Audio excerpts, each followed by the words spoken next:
스가랴서 3장 9절부터 10절까지 3장 9절부터 마지막 10절까지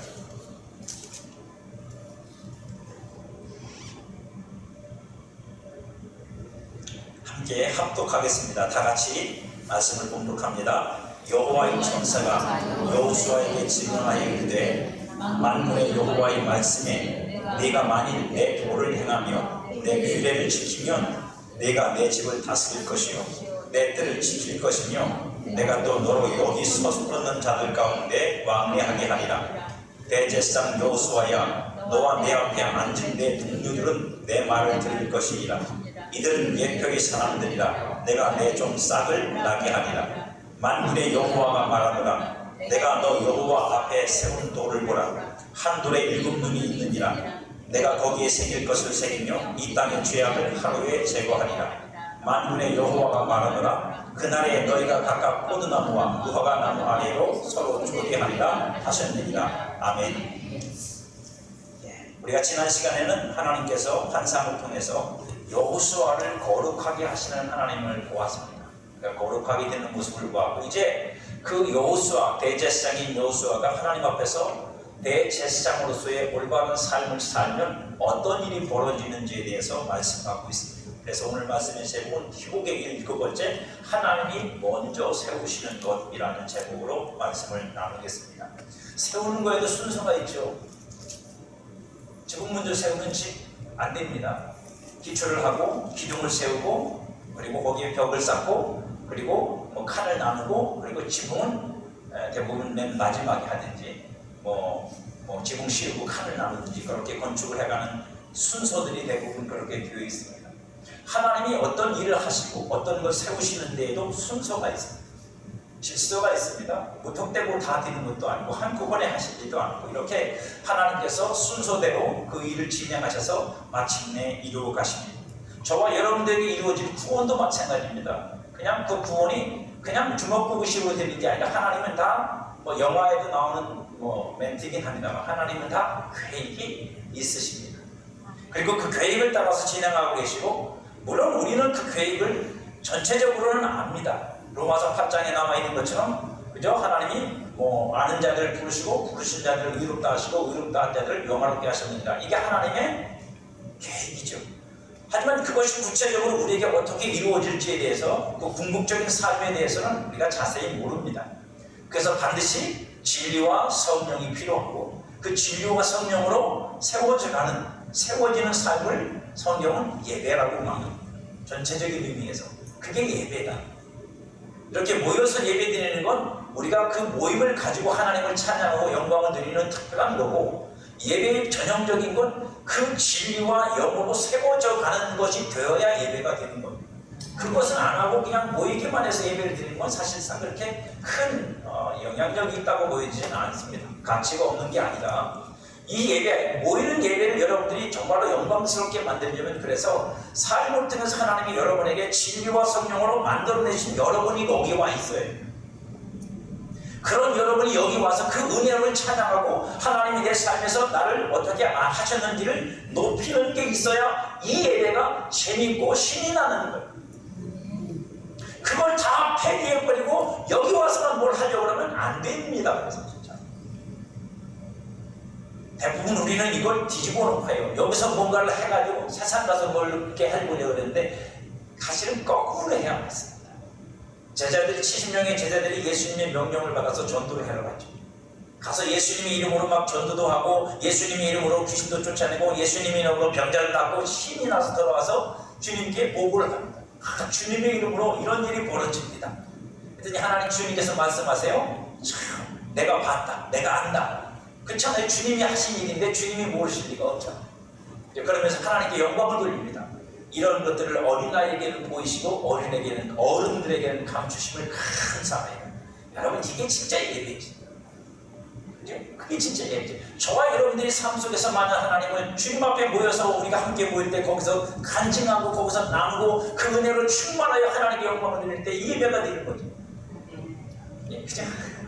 원칙이 그렇다는 얘기입니다.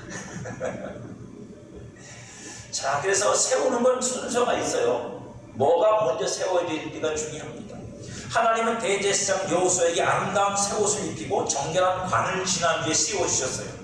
그리고 이제 그 사역에 대해서 말씀하십니다. 네가 그렇게 거룩하게 되어서 거룩한 사역을 하면 그 사역을 통해서 하나님이 뭘 하시겠다? 하나님이 더 목적하는 것들을 이루어 가실 거라는 게 오늘 본문의 말씀입니다. 제사장들은 하나님 앞에서 그의 집과 뜰에서 막내하며 하나님과 백성들 사이에서 일하는 구별된 사람들입니다. 훌륭해서 구별된 게 아니고 남달라서 구별된 게 아니라 하나님이 그렇게 선택하고 세우셔서 그렇게 된 거예요. 지 잘난 맛에 하면 안 됩니다. 사명으로 해야 되는 거고 하나님이 세우신 그 책임감을 갖고 해야 되는 거고 하나님의 은혜로 해야 되는 거지 주의 이름으로 해야 되는 거지 내가 잘나서 된 게 아닌데 그걸 내가 잘나서 된 거라고 착각하면 망치는 거예요. 하나님은 그런 제사장들의 사역을 희복하시겠다고 합니다. 지금 뭘 전제로 이 말씀들을 하고 계시는 거예요? 성전을 건축하는 문제를 전제로 놓고 하는 겁니다. 성전이 세워져야 하나님의 임마누엘이 이루어지고 이스라엘 백성들에게 그래야 하나님의 백성들이 회복될 수 있기 때문에 지금 예루살렘에 돌아온 것만이 회복이 아니라 하나님의 꿈은 다른 데 있으니까 그걸 이루기 위해서 그걸 지금 하나님께서 순서대로 해나가고 계시는 거예요. 근데 그 일에 성전을 재건하는 일에 지금 여호수아와 스룹바벨이 제일 중요한 역할을 합니다. 한 사람은 총독이고 한 사람은 대제사장이기 때문에. 그래서 지금 대제사장을 통해서 하나님이 그를 먼저 세우시는 겁니다. 왜죠? 그가 성전에서 하나님을 섬길 사람이고 그 백성들을 희복하는 일에 주동적인 역할을 해야 되는 사람이 대제사장이기 때문입니다. 순서가 그렇다고요. 단순한 그래서 희복은 하나님께서 제사장들을 사역을 통해서 제사장의 사역을 희복한다는 건 단순히 재현이 아닙니다. 우리는 희복이라 하면 자꾸 재현을 생각하거든요. 내가 이전에 가지고 있던 걸 잃어버려서 하나님이 희복해 주시니까 그러면 옛날 걸 다시 재현할 줄 아는데 아니라고요. 하나님은 절대로 뒤로 물러나는 법이 없어요. 그거 뭐라 그러죠? 요즘에 저는 MZ세대들이 하는 유명한 말 하나님은 빠꾸가 없어요. 노빠꾸라고요. 옛날부터 쓰던 말인데 요즘 젊은 애들이 또 그것도 써요. 노빠꾸. 뒤로 물러가지 않는다고요. 마치 앞으로 직진만 하시는 거예요. 그러니까 하나님이 옛날로 다시 돌아가게 하시는 일은 없어요. 이사야서도 하나님 똑같이 말씀하세요. 이전 은혜를 너희가 잊어버리니라. 이전에 줬던 거 잊어버릴 만큼 하나님이 새롭고 큰 것으로 역사하시겠다는 겁니다. 희복은 그런 개념이 들어있는 거예요. 재현이 아니에요. 옛날 거. 뭐 잃어버린 에덴 동산 찾을 필요 없어요. 네. 하나님은 더 좋은 영원한 에덴 동산을 줄 건데 잃어버린 에덴 동산 찾아서 뭐하게 해요. 고고학적으로 의미 있을지는 모르지만 신학적으로 의미가 없어요. 법계 찾아서 뭐하게 해요? 진리의 말씀이 여러분 속에 들어와 있는데 무슨 법계가 필요합니까? 고고학자들이 필요해요. 신학자들은 그게 있어야 되니까 필요하지만 우리한테는 필요치가 않습니다. 우리가 그런 걸 찾아가고 이게 하나님께 주신 법계가 맞다고 우긴다 그런들 세상이 그걸 믿겠어요? 안 믿는 거 마찬가지입니다. 그러니까 단순한 재현이 아니라 제사장을 세우신 하나님의 본래의 뜻을 이루시겠다는 거예요. 지금 이 대제사장 여호수아에게 주님이 하시는 말씀은 뭐냐면 하나님이 아론으로부터 세운 그 제사장의 역할을 다시 재현시켜서 너희들이 그들처럼 그렇게 잘할 거다라고 하는 개념이 아니라 내가 대제사장과 제사장을 세운 그 뜻으로 너희들을 통해서 그것이 무엇인지를 나타내시겠다는 거예요. 그걸 희복이라고 말씀하시는 거예요. 우리가 다시 한번 생각해야 할 것은 하나님의 희복은 재현이 아닙니다. 새롭고 온전한 것으로 완성하시는 것이 하나님 희복의 중요한 목적입니다. 그러니 여러분들에게도 개인적으로 하나님께서 그런 약속을 주실 때가 있거든요. 여러분들이 어떤 것들을 실패하고 넘어지고 그래서 여러분들이 다 무너졌다고 생각하는데 하나님이 희복을 말씀하세요. 그러면 여러분들이 제일 선뜻 받아들이는 게 뭐죠? 아, 그럼 다시 옛날처럼 되겠지. 아니면 옛날처럼 안 돼. 옛날처럼 안 된다고 여러분. 새로운 것이 온다. 더 온전한 것이 온다고. 그래서 여러분들이 오해하지 않으셔야 될 딱 한 가지 성경의 사건이 있는 게 뭐냐면 욥이 10명의 자식을 잃어버리고 재산을 다 털렸거든요. 그리고 다시 또 욥한테 하나님 10명의 자식을 주고 재산을 더 많이 주세요. 생물학적으로 인간적으로 생각하면 말도 안 되는 얘기입니다. 욥의 나이가 적지도 않고 여러분 애기 10명을 낳으려면 쌍둥이가 아닌 이상은 최하 20년이에요. 20년을 살아야 애기 10명 낳는다고. 2년에 한 번씩 나고. 아니 기본적인 상식적인 얘기를 하자고 여러분. 근데 성경을 한 줄로 쫙 써놨어요. 하나님이 요에게 다시 10명의 자식을 주고 그런다. 근데 여러분들이 이해해야 될 게 뭐냐면, 그럼 하나님께서 잃어버린 10명의 자식과 잃어버린 재산을 그대로 다시 재현시켜줬구나, 복구시켜줬구나. 아니요. 아닌 거예요. 그렇게 읽으시면 성경을 잘못 읽으세요. 누가 바뀌었어요? 욥이 바뀌었어요. 욥이 하나님을 귀로만 들었다가 눈으로 보는 하나님으로 바뀌었다고. 그러면 그 욥을 통해 태어난 자식과 재물이라고 하는 것이 우리에게 설명해 주고 있는 건 이전의 것이 그대로 복구된 게 아니에요. 우리가 그런 이해를 가지고 있어야 됩니다. 그래야 하나님이 왜 땅의 복을 하늘의 신령한 복으로 바꿔내시는지를 이해할 수 있는 거예요. 왜 하나님이 이스라엘 백성들에게 땅의 복을 말씀하시고 땅에 기름진 것을 말씀하시는데 왜 신약 성도들에게 왜 땅의 것을 더 이상 말씀하지 않고 하늘의 복을 말씀하시는지를 그래야 이해가 된다고요. 왜요? 여러분들이 거듭나죠. 여러분들이 하늘로부터 다시 태어나기 때문에 여러분들에게 하늘의 복을 말씀하는 거예요. 여러분 주소가 어디예요? 주소가 어디예요? 하나님 나라? 천국시? 제 말이 틀렸어요? 네, 거기가 여러분 주소예요. 그런데 여러분들이 복이 거기에 있어야지. 두 분이 아멘 하셨어요. 이런 이해가 필요하다고요. 희복에 대한 이해가. 그래서 하나님은 여호수아와 제사장들의 사역의 희복을 하나의 예표라고 말씀하세요. 내가 너희들 그렇게 희복하는 게 하나의 예표가 될 거다. 그렇다면 무슨 예표예요? 내가 내 종 싹을 너희 가운데 나게 할 것이다. 내 종 싹. 이 표현이 성경에 몇 군데 쓰여 있어요. 그게 어디냐면 이사야서 4장 2절. 그날의 여호와의 싹이 아름답고 영화로울 것이요 그 땅의 소산은 이스라엘의 피난하는 자들을 위하여 영화롭고 아름다울 것이다 라고 말합니다. 지금부터 읽어드릴 이런 말씀들은 전부 다 누구를 설명하고 있는 거예요? 장차 오시는 메시아를 설명하고 있는 내용들입니다. 그러니까 싹이라는 말이 그 메시아를 상징한다고요.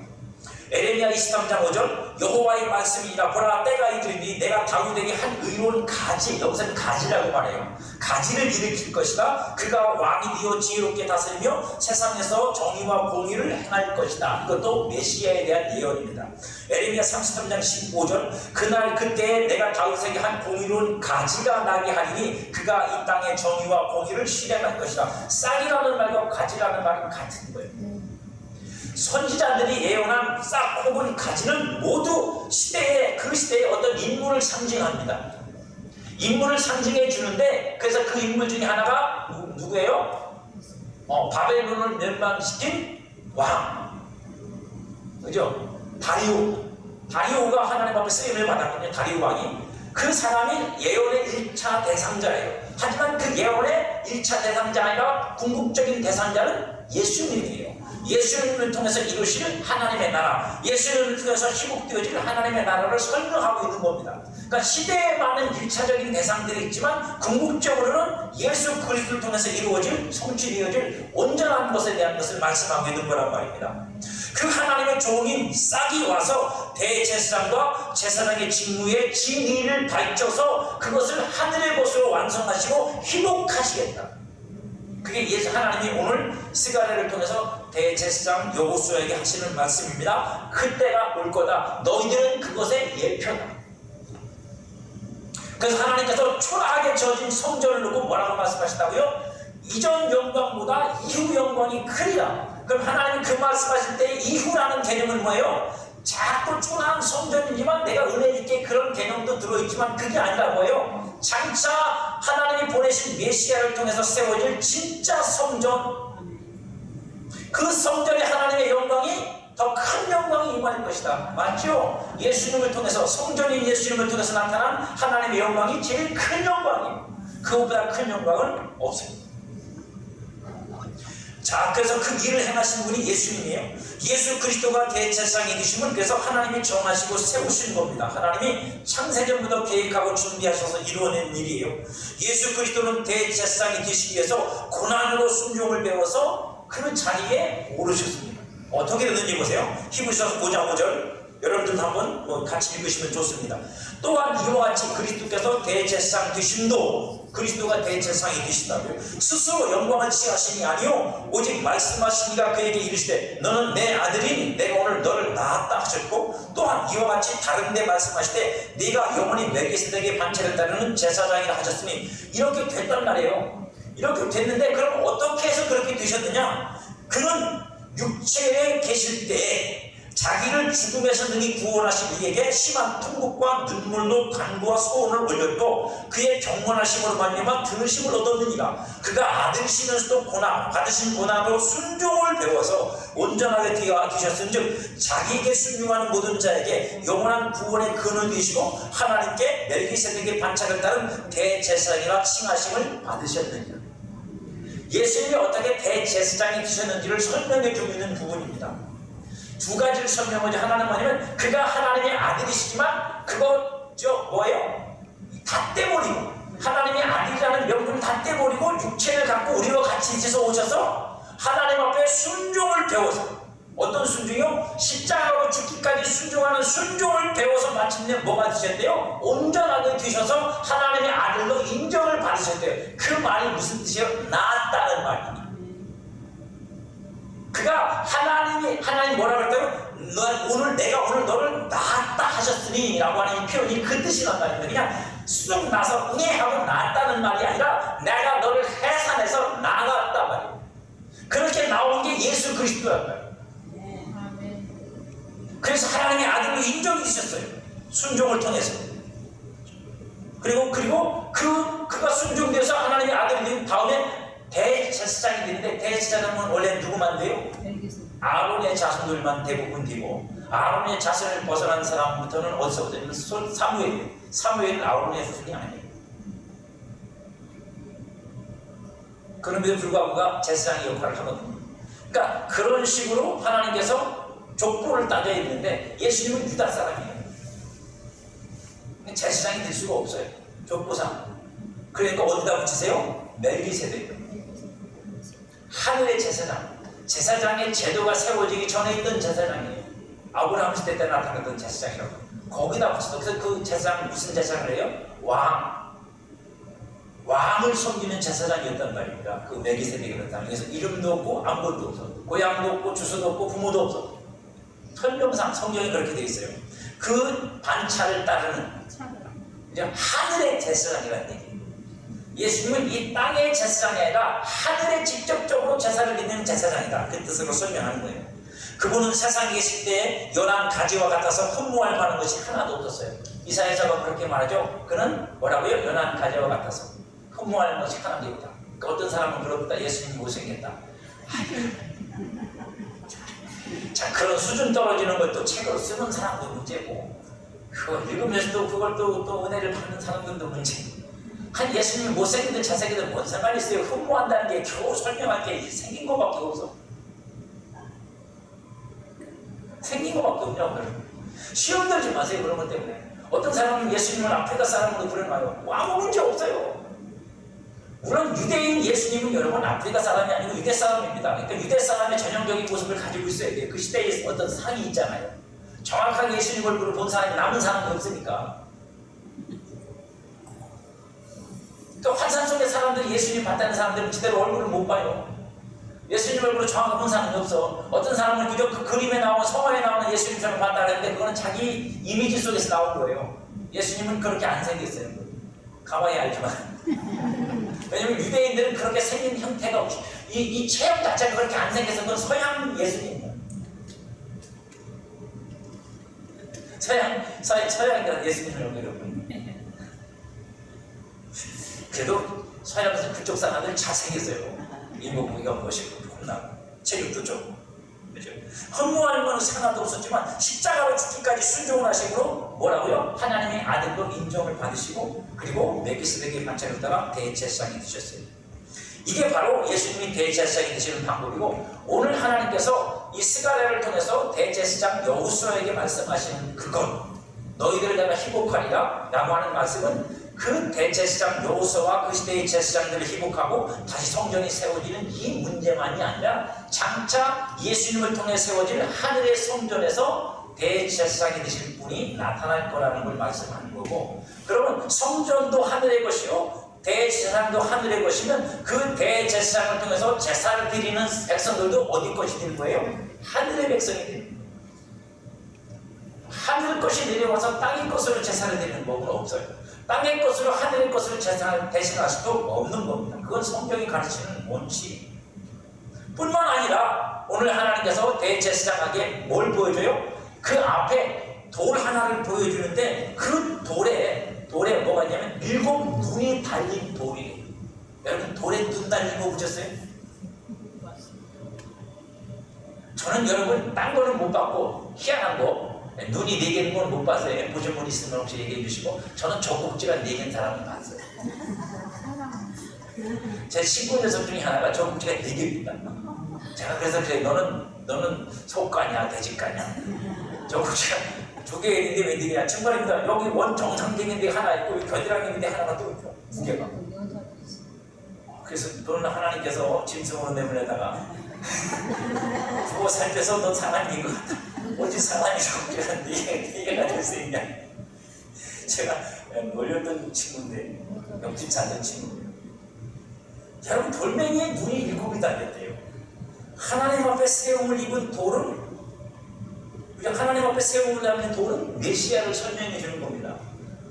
지금 그림으로 그려졌기 때문에 이 그림이 스토리로 이해되지 않으면, 여러분들이 그림을 그냥 장면으로만 보면 이해하기가 어려워요. 그러니까 이거 스토리로 이해하셔야 돼요. 메시아를 설명해 주고 있습니다. 왜냐하면 성경이 말씀하고 있는 돌이라고 하는 개념은 2개밖에 없습니다. 하나는 뭐라고요? 죽은 돌, 산 돌. 죽은 돌은 뭐를 상징한대? 율법을 상징하거나 아니면 율법에 준하는 어떤 하나님 앞에 생명 없는 가르침들을 설명할 때 죽은 돌이라는 말을 쓰고, 산 돌은 뭐죠? 하나님 앞에 살아있는 돌, 생명 있는 돌, 진리 혹은 예수 그리스도를 가르칠 때, 그래서 예수님은 뭐라고 말해요? 이렇게 말합니다. 다 같은 신령한 음료를 마셨으니 이는 그들을 따르는 신령한 반석으로부터 마셨으니 그 반석은 곧 그리스도다. 반석이라고 하는 말입니다. 여러분 성경에 언어적 이 유희가 재밌는 것들이 있습니다. 베드로라는 뜻의 이름이 뭔지 아십니까? 반석입니다.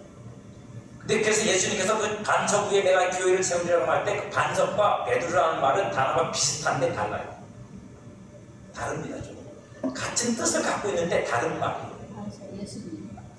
그래서 그 의미를 우리가 계속 생각해 봐야 되는데, 자 보세요. 요한계시록 5장 6절에 보면 이렇게 되어 있어요. 내가 또 보니 보좌와 내 생물과 장로들 사이에 한 어린 양이 서 있는데, 여기는 돌이 아니라 어린 양이 서 있죠. 그 어린 양이 일찍 죽임을 당한 것 같더라. 그에게 7 뿔과 7 눈이 있어요. 오메 어린 양한테 뿔이 7개고 눈이 7개. 괴물의 양 아니에요. 괴측하죠. 뿔이 7개 달린 양은 없잖아요. 보셨어요? 어제 아무도 못 봤죠? 뿔이 7개 달린, 뿔 3개 달린 거 보신 분? 없어요. 저는 여태까지 저도 양을 못 길러봤고, 양말 뭐 있죠? 염소는 길러봤는데요. 염소 뿔 3개 달린 거 못 봤어요. 다 2개밖에 안 달리고, 어떤 놈은 들이받아고 하나 분실해서 하나만 달리는 거 봤고, 근데 유니콘은 아니에요. 2개가 하나가 된 것 뿐이지. 그러니까 7 눈이 달리고 7 뿔이 달린 짐승은 사실상 현실에 존재하지 않아요. 이건 다 하나님께서 진리를 설명하기 위한 환상입니다. 보여주시는 거라고요. 뭘 설명하려고. 그죠? 그래서 설명해요. 이 눈들은, 뿔은 설명하지 않고, 뿔은 권세와 능력을 말하는데 뿔은 설명하지 않고 눈만 설명해요. 이 눈은 온 땅에 보내심을 받은 하나님의 7 영이니라. 그러니까 어린 양에게는 뭐가 있다는 거예요? 7 권세와 7 영이 있다는 거예요. 예수 어린 양에게 하나님께서 그렇게 양에게 주셨다는 거죠. 누구에게? 예수 그리스도에게 하나님이. 그래서 그걸 우리에게 성경에서 뭐라고 설명해요? 그를 만왕의 왕이요 만주의 주가 되시고, 그의 이름으로 뭐예요? 성령을 우리에게 보내시는 이 역사가, 그래서 예수를 통해 이루어지는 거예요. 7개라고 하는 말은, 7이라는 말은 히브리적으로 볼 때나 헬라어적으로 볼 때나 7은 완전 숫자를 의미합니다. 완전한 것, 완성된 것을 뜻할 때 그 7이라는 숫자를 써요. 그러니까 7명이라는 뭐냐면 성령의 충만하심, 온전하심을 설명하는 내용입니다. 메시아에게 임하시는 영을 이사야서 11장 2절에서 이렇게 설명해요. 그 위에 여호와의 영이 임한다. 첫째는 여호와의 영입니다. 그 이름이. 근데 두 번째는 뭐냐? 지혜의 영이요, 총명의 영이요, 모략의 영이요, 재능의 영이요, 지식의 영이요, 여호와를 경외하는 영이라 쭉 설명을 해줘요. 뭐 이게 7개가 되느냐 안 되느냐가 중요한 게 아니라 예수님에게 임하신 영은 그런 온전한 영이고 충만한 영이라는 말입니다. 그래서 그를 통해서 하나님의 뜻을 이루고 하나님의 뜻이 이루어질 때까지 그가 그 영에 이끌려가고 영에 순종되어서 그 뜻을 이루셨다는 거예요. 그래서 마침내 그가 죽은 자 가운데 살아나서 하나님의 아들로 인정되는 자리까지 가게 만든 게 누구냐? 성령이에요. 그래서 로마서 1장에서는 뭐라고 설명하냐? 성령으로 하나님의 아들이 되셨으니 육체로는 예수로 오셔서 죽으셨지만 성령의 능력으로 하나님의 아들로 거룩한 성결한 것으로 그렇게 인정이 되셨다고 설명한다. 중요한 건 오늘 본문에 나와 있는 7 문이 달린 이 돌을 통해서 그 영에 의해 시험을 받은 돌이 무엇을 하느냐 하는 겁니다. 이사야서 11장 3절을 보세요. 그가 여호와를 경외함으로 즐거움을 삼을 것이며 그의 눈에 보이는 대로 심판하지 아니하며 그의 귀에 들린 대로 판단하지 아니하며 공의로 가난한 자를 심판하며 정직으로 세상이 겸손한 자를 판단할 것이며 그의 입에 막대기로 세상을 치며 그의 입술의 기운으로 악인을 죽일 것이며 공의로 그의 허리띠를 삼며 성실로 그의 몸에 띠를 삼며. 이게 메시아 7영을 가지신 메시아가 오셔서 하시는 일입니다. 이 말을 한마디로 압축시키면 뭔지 아세요? 십자가로 판단하십니다. 십자가로 의를 세우실 거예요. 그것으로 세우실 때 또 잘 보세요. 세상에서 정직한, 세상에서 겸손한 사람들이, 겸손하다고 하는 사람들이 그 십자가 앞에서 그 겸손과 정직이 어떤 내용을 가진 건지 보노라.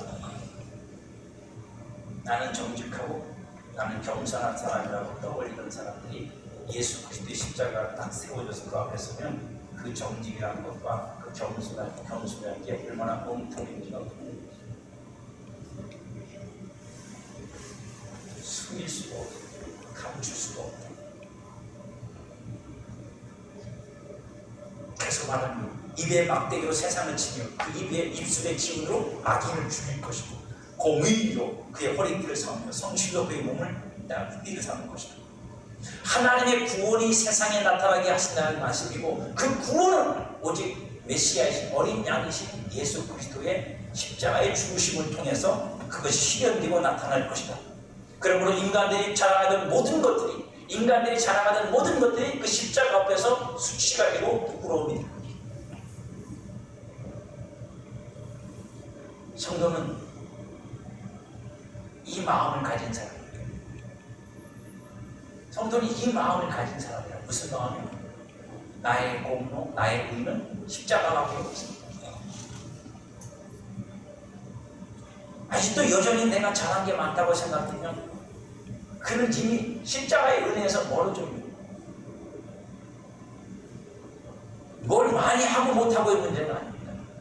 우리의 마음이 언제나 우리의 마음이 무엇을 해놓든지 무엇을 어떻게 했든지 간에 우리의 마음이 언제나 나의 구원은 십자가의 은혜에 있습니다.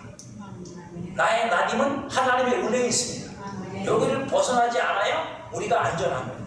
여기서 벗어나는 순간 우리는 불안전한 거예요. 왜요? 그건 양이 마치 울타리를 벗어나는 것과 똑같아요.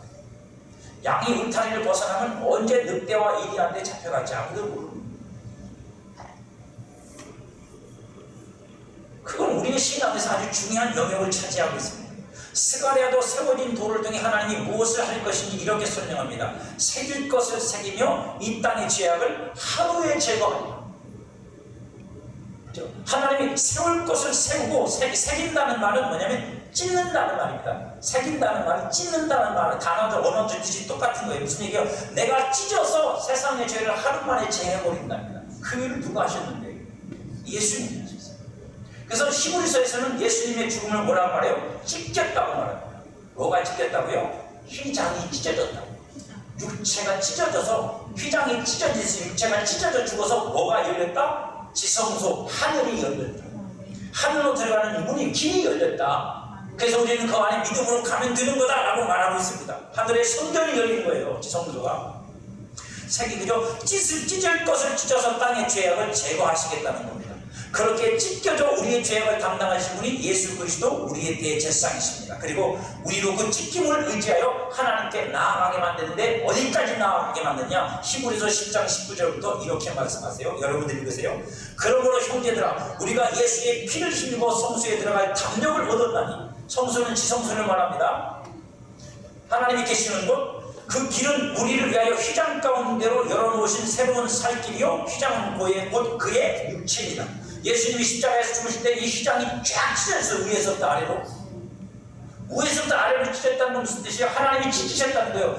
땅에서 찢었으면 밑에서부터 위로 찢어져야 돼요.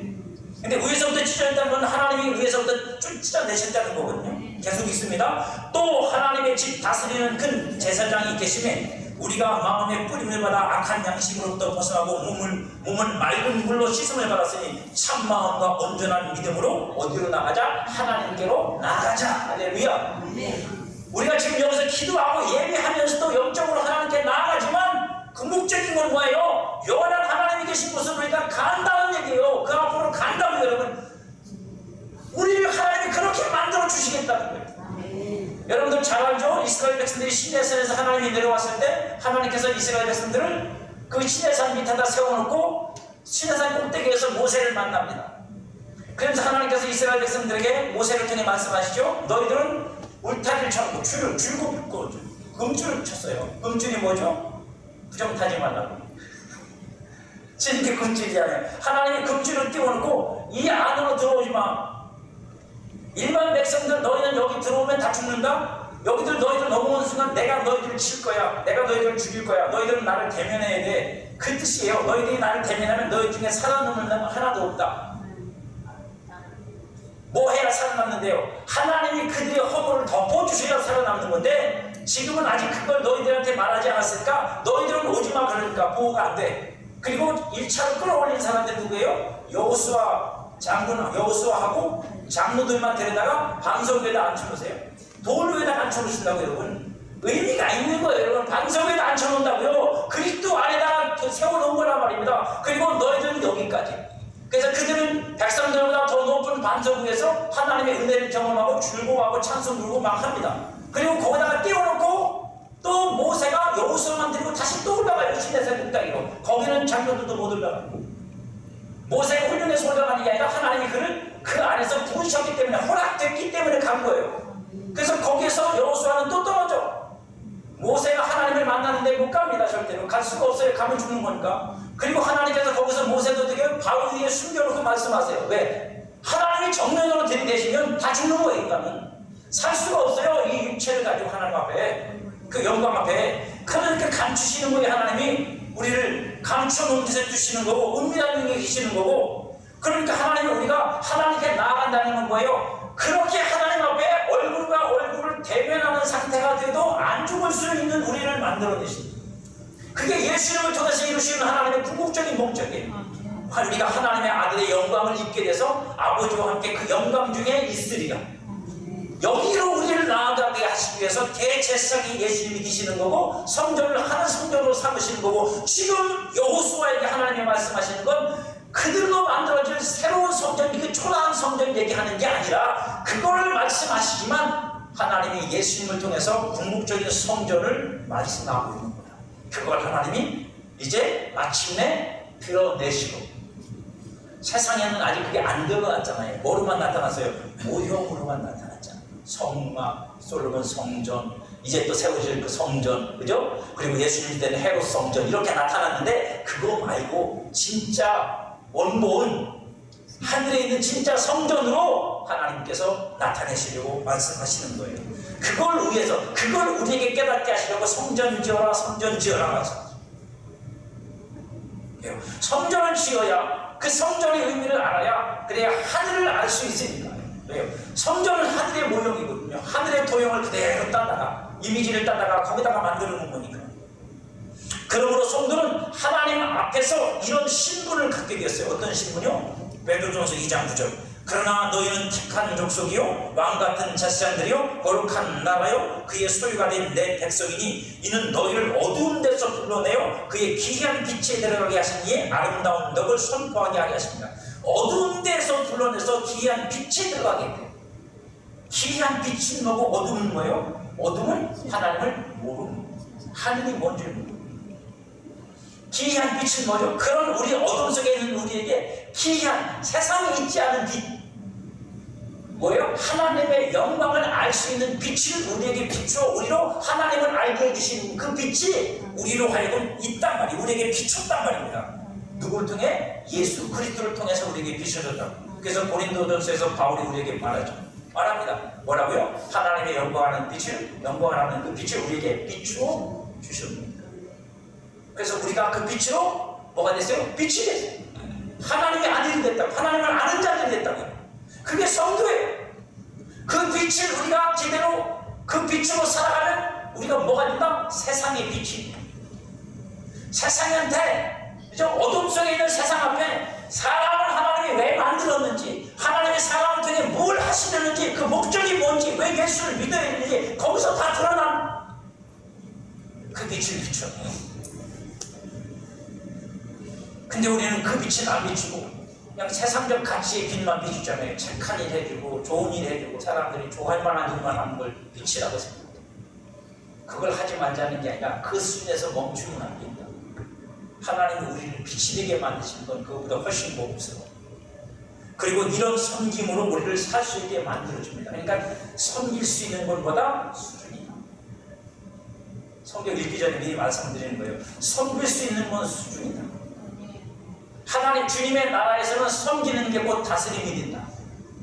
이건 제가 금요일에 말씀을 드렸던 기억이 납니다. 그죠? 7나라 10고를 다스리라 지배권이 아니라 뭐예요? 내가 그만큼 섬길 수 있는 역량과 실력과 능력이 되는 사람이 된다는 것입니다. 로마서 12장 1절 그러므로 형제들아 내가 하나님의 모든 자비 하시는 너희를 권하노니 너희 몸을 하나님이 기뻐하시는 거룩한 산 제물로 드리다 이는 너희가 드릴 영적 예배입니다. 이게 어떻게 가능하죠, 목사님? 그건 여러분들과 제가 그렇게 되어지면 가능해집니다. 뭐라고요? 나의 이 몸을 하나님의 기뻐하시는 거룩한 산 제물로 드리는 것이 하나님을 예배하는 거고, 그걸 내가 하나님을 섬기는 일이라는 게 여러분 속에서 깨달아지면 이건 알아집니다. 근데 그걸 깨달아지지 않으면 이걸 아무리 설명해도 형식으로밖에 설명이 안 돼요. 형식으로밖에 설명이 안 된다고요. 시집 안 간 처녀들이 제일 힘들어하는 게 뭐죠? 나는 우리 엄마처럼 못해. 나는 우리 할머니처럼 못해. 왜? 시집 안 가고 생각해보니까 자식한테 그렇게 해줄 용기가 안 나. 해줄 수 없을 것 같아. 근데 할머니하고 엄마는 답을 갖고 있어. 자식을 낳아. 그러면 돼. 할렐루야. 저건 틀린 말을 한 게 아닙니다. 자식을 낳으면 그 사랑이 생겨. 아멘을 두 번밖에 안 하시네. 아버지 자식이 없나? 정말입니다. 그건 자식을 낳은 엄마가 돼야만 그 사랑이 나오는 거지. 처녀가 그 사랑을 어떻게 지가 알아? 짐작이 안 가지, 여러분. 맨날 아이스크림이나 받아먹고 반지나 받아먹고 반지를 먹는 게 아닙니다. 생일 케이크나 받아먹고 그렇게 사랑을 받던 아가씨가 뭘 알겠냐고, 여러분. 그러니까 엄마가 보면 혀가 차는 거예요.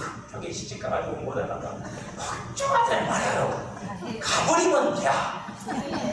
가면 다 야, 여러분. 왜 걱정해, 걱정. 다 하게 돼 있어요. 엄마가 되면 하게 돼 있어요. 그걸 모르는 사람은 뭐냐면 애기 안 낳는 사람은 모르는 거예요. 내가 안 길러본 사람은 모른다고요. 근데 엄마가 되면요 정말로 내가 죽을 줄 모르고 해요. 아멘을 안 하는 건 할 말이 없다 이거예요. 어떻게 이런 예배를 드리냐고요? 그건 내가 그걸 알게 되면 그건 그냥 되는 거예요. 이런 예배 뭐라고요? 나의 몸을 너희 몸이니까 여러분 여기서 말하는 너희는 그냥 개인을 말하는 게 아닙니다. 여러분들 잘 이해하세요. 이건 제가 로마서 강의할 때도 제가 설명 못한 부분이긴 한데 여기서 말하는 너희는 개별적인 너희도 되겠지만 교회 얘기하는 겁니다. 너희 몸인 교회, 그리스도의 몸인 그 교회가 어떻게 된다고요? 하나님이 기뻐하시는 거룩한 산 제물로 드려야지. 그래서 그 교회가 하나님 앞에 제 재단으로서 이렇게 세워져 있다는 설명을 하는 거예요. 오늘 중요한 건 그게 아니니까. 하나님이 먼저 세우시는 것은 그래서 뭐예요? 하나님과의 관계가 제일 중요해요. 이게 무너지면 여러분 기도를 세게 한들 예배를 어마어마하게 드리는데 무슨 상관이 있어요? 관계가 빠져요. 관계가 무너졌는데 거기다 대고 여러분 좋을지 모르겠어요. 아무리 맛있는 비싼 걸 사줘도 싫은 사람하고 먹으면 여러분 속 안. 한 친구도 못 만나고 거의 왕따가 됐는데 친구나 동기 목사들 좋은 게 뭔지 아세요? 딴 거 없어요. 같이 앉아서 삼겹살을 거먹든 라면을 끓여 먹든 희덕거리면서 별것도 아닌 그 옛날 추억을 얘기하면서 그냥 좋아. 그냥 좋아. 목사들도 좋아. 그거. 좋아. 왜? 그래서 헤어질 때마다 좋았다. 뭐 하냐? 별것도 없어. 만날 때마다 한 얘기 또 하고 한 얘기 또 하고 똑같아. 왜 이 말씀을 드리냐면 관계가 깨지면 그거 불편한 거예요. 관계가 깨지면 그 모든 게 불편하고 싫은 거예요. 하나님하고도 관계가 먼저예요. 관계가 훼손되어 버리면 나머지는 여러분 아무 의미가 없어요. 내가 이걸 왜 해야 되지? 무슨 의미가 있어?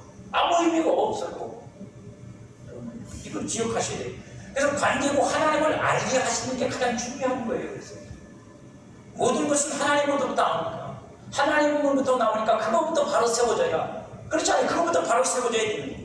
신앙이 바로 세워져야 하고 하나님과의 관계가 먼저 바로 세워져야 그 다음에 나머지가 있는 거예요. 그러니까 신앙이 바로 세워지지 않고 하나님하고 영적 관계가 바로 세워지지 않으면 내가 다른 걸 아무리 애를 써서 뭐 이렇게 하는데 또 하나님 앞에서는 그게 여러분 모래성 언제 또 무너질지 모르는 모래성 같은 거예요. 그리스도는 우리를 하나님께 나아가게 하고 하나님을 섬기게 하는 우리를 하나님 앞에 세워지는 기초가 되는 분이 예수님입니다. 그 예수님을 통해서 우리가 어떻게 세워져야 되는지에 대한 온전한 뭐가 있어요? 설계도가 그 예수님 안에 있고, 그리고 세워졌을 때 그 영광이 무엇인지를 보여주는 영광의 프로젝트도 그 안에 들어있고, 다 그 안에 예수님 안에 들어있다는 말입니다. 그러니까 우리는 그 예수님을 통해서 하나님 앞에 먼저 내가 세워지는 게 먼저 있어야 돼요. 그렇게 세워짐이 있을 때 그 나를 통해서 하나님이 이루시고자 하는 역사하고자 하는 것들은 하나하나 하나님이 해나가시는 거예요. 하나님은 그때를 기다리고 지금을 연단하시고 훈련시키시고 기도하게 하시고 참게 하시고 견디게 하시고 못나고 이런 못된 것들을 다듬어내시고 만들어내시고 하셔서 때가 되면 그래서 하나님이 우리에게 하나님이 무엇 하시는지 마침내 나타내시고 일하시고 역사하시는 거예요. 하나님도 일하시는데 순서가 있어요. 하나님도 일하시는데 우선순위가 있어요. 하나님이 더 중요하게 여기는 것들이 있어요. 우리가 그걸 외면해버린 채 내가 계획하고 내가 원하는 것들만 계속 구하면 그건 잘 안 돼요. 왜 안 되는 줄 아세요? 하나님이 그걸 먼저 아닌 걸 아시기 때문에, 그게 먼저가 아닌 걸 아시기 때문에 하나님이 그러시는 거예요. 세움을 입지 못하면 섬길 수 없습니다. 그렇죠? 섬김의 자리에 서지 못하면 못 섬긴다고.